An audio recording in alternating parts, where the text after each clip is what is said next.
بسم الله الرحمن الرحيم الرحمن علم القرآن خلق الإنسان علمه البيان الشمس والقمر بحسبان والنجم والشجر يسجدان والسماء رفعها ووضع الميزان ألا تطغوا في الميزان وأقيموا الوزن بالقسط ولا تخسروا الميزان والأرض وضعها للأنام فيها فاكهة والنخل ذات الأكمام والحب ذو العصف والريحان فبأي آلاء ربكما تكذبان خلق الإنسان من صلصال كالفخار وخلق الجن من مارج من نار فبأي آلاء ربكما تكذبان رب المشرقين ورب المغربين فبأي آلاء ربكما تكذبان مرج البحرين يلتقيان بينهما برزخ لا يبغيان فبأي آلاء ربكما تكذبان يخرج منهما اللؤلؤ والمرجان فبأي آلاء ربكما تكذبان وله الجوار المنشآت في البحر كالأعلام فبأي آلاء ربكما تكذبان كل من عليها فان ويبقى وجه ربك ذو الجلال والإكرام فبأي آلاء ربكما تكذبان يسأله من في السماوات والأرض كل يوم هو في شأن فبأي آلاء ربكما تكذبان سنفرغ لكم أيها الثقلان فبأي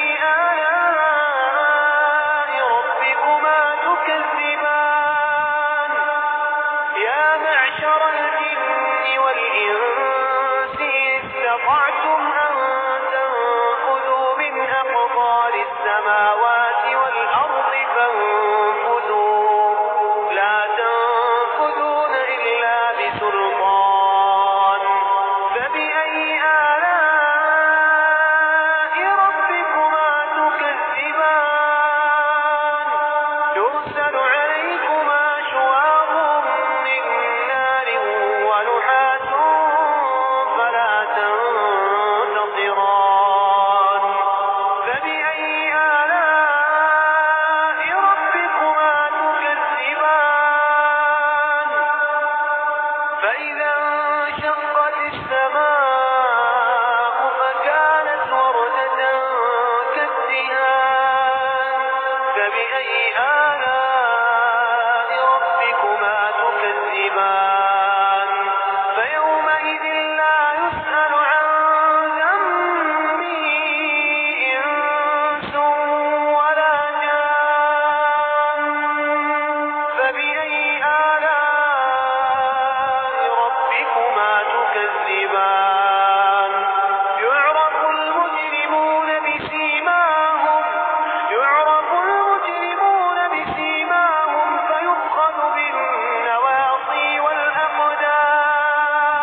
ولمن خاف مقام ربه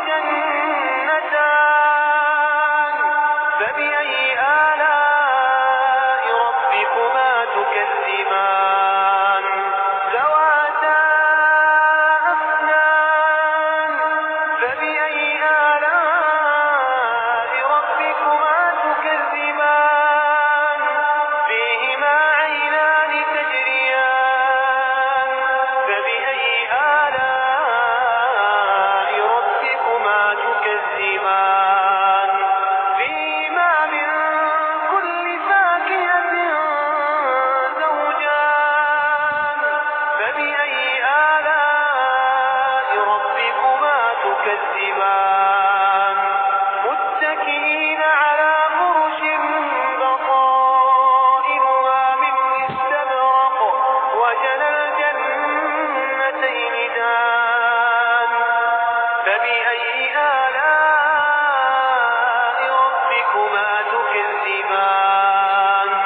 فيهن قاصرات الطرف لم يطمثهن إنس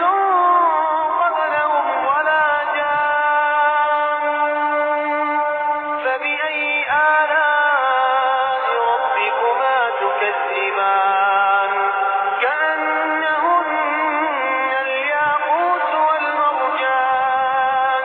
فبأي آلاء ربكما تكذبان هل جزاء الإحسان إلا الإحسان